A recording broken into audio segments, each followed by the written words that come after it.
According to advocates, 100% of taxis in London, England are accessible. In New York City, it's 50%. But in Halifax, only 3% and dropping fast. Natasha Pace on why companies in this city are turning away from offering accessible services and what's being done to fix it. Spotting a taxi in Halifax is easy, but finding an accessible one comes with its challenges. Just ask Paul Vino, who relies on a wheelchair to get around. Thanks very much. Bye-bye. Nobody on the road at casino.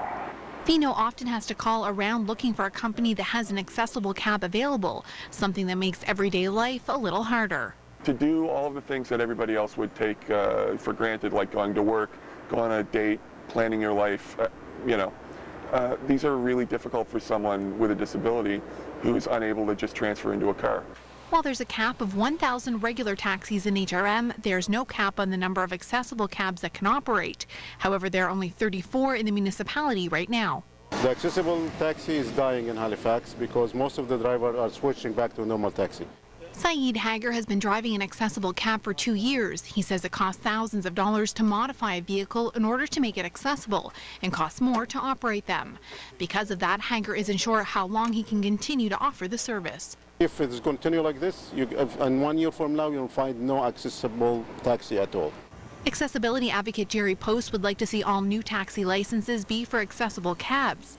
3 years ago, Post also recommended supplementing Accessibus service with more taxis. A lot of money is being spent on Accessibus.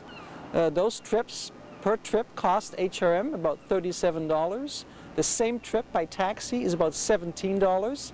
So let's outsource it to the taxi industry so that we have more activity in that sector, and that will bring more cabs onto the street that are accessible. Halifax Transit is currently reviewing their accessible service and hope to have recommendations in the near future, one of which should address whether or not to supplement their service with taxis. We've talked about this and it's a lot of talk but no action at HRM, so let's have some action. Natasha Pace, Global News, Halifax.